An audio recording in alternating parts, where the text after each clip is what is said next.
осындай сеткалардың әртүрлісі болады. Жалпағы, бұдан да жіңішкесі де болады. Осы сетканы көйлектің мына етегіне қалай тігуін көрсетемін.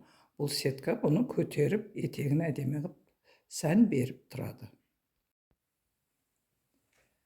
Міне біз бұл сетканы тігу үшін осылай қойып аламыз. Мына жерден сәл тартамыз. Міне көргенде мына жалпақ болып тұр.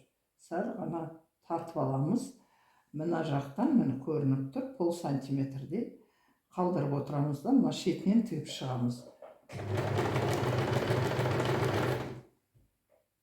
Ара қашықтығын қолымызды жақын ұстап тұру керекпіз. Сол кезде ыңғайлы әдемі тігіп шығады. Міне көрсеңіздер, осы соңына шейін тігіп шығасыздар.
Міне көйлегіміздің етегі бітті. Етегін қарасаңыз, ең ұш жағы әдемі болып көтеріліп тұрады.